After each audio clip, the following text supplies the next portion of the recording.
2.5 years ago, when I was called to be bishop, President Richardson came to my home and sat down on my couch with my wife and I and issued the call. And we left the home. I was quite emotional, but I remember shutting the door behind him. And the words from section 121 came in my mind. It is the nature and disposition of almost all men. As soon as they give a little authority as they suppose, they begin to exercise unrighteous dominion. And the Spirit said, don't you ever do it.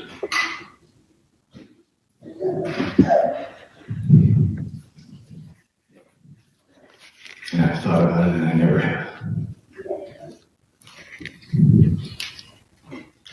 I was talking with Brother Torres this morning. You know, the word Israel means we who wrestle with God.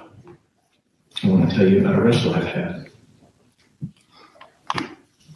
Ernest Hemingway once said the most painful thing is losing yourself in the process of loving something or someone too much and forgetting that you're special too. I owe it to my work family to hear it from me. I've asked to be released.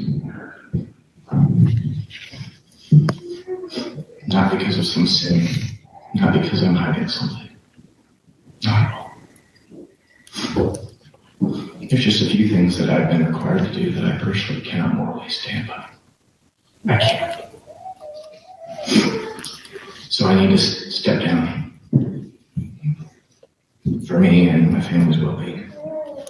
It's not been easy, but I feel in many ways I'm failing the Lord. I know this is hard, I understand. But I have to be true to my feelings. I've been angry. Every Sunday people look at me and they're like, man, Bishop, something wrong. I can't do that to you. I won't. Because that turns to anger and bitterness and malevolence.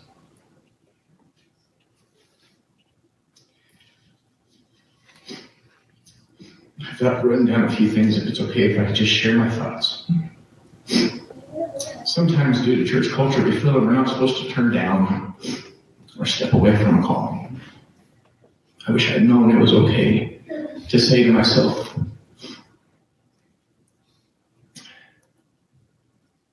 I'm not okay. I'm not as strong as I thought I was. To seek excellence is important. I don't. That's my life. I seek excellence. More, doing more, being successful.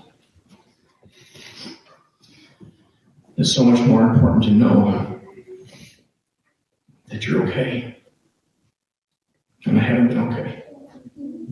This calling, guys, it is so hard.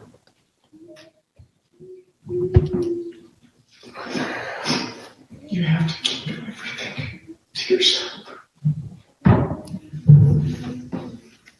And it builds up. And it is exhausting. And it has broken me.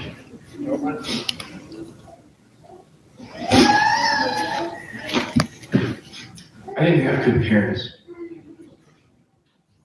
I wish they would have told me I was enough. They never have. Yeah, whether I had worth or not wasn't contingent on how I acted. We are not loved for what we do or what we are going to do. We are loved for who we are. Not an expectation, but who we are. And to feel love for who you are is the most sacred kind of love. It's a gift that we have the opportunity to give to ourselves. If I could just say one more thing towards the youth, because they are the reason I've stayed as long as I have. I love them.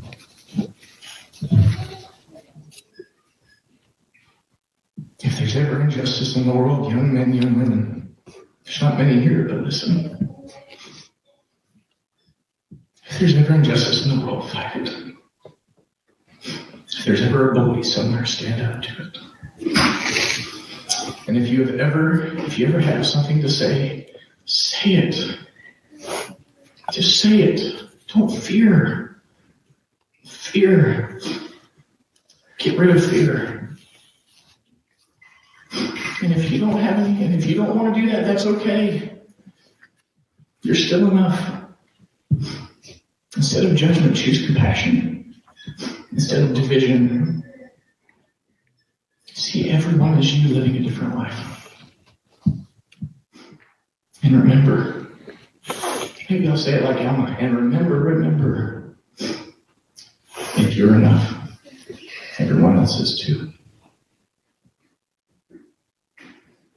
You are redeemed. You are always forgiven, no matter what.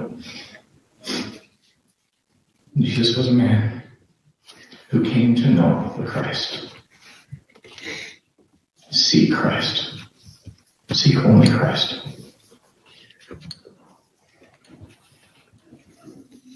I realize a lot of people are going to have a lot of questions. I do. Join the club. So do we. This has not been easy for my family. This has not been easy at all. It hasn't been easy for anybody. And this is not going to continue to be easy. But we want you to know that we love you. I told Jeff this morning, I said, if we get called for tornado work, he's still riding shotgun. I'm just not going to wear the silly shirt. I know Brother Bailey has prepared quite a bit for the next hour, so I will sit down, but I want you to know I love you. This is very hard for me. I know it's hard for you. But I know it's the right thing to do. Someone else who's better suited will do the job. So with that being said, let's close out the meeting. We'll do it. It's kind of ironic. I sing hymn number 227, there is sunshine in my soul today. After which we'll have a benediction, and I totally forgot who it was who was supposed to give the prayer. Somebody know with this down paper. Brother Osgood. I knew that. After which Brother Osgood will give benediction.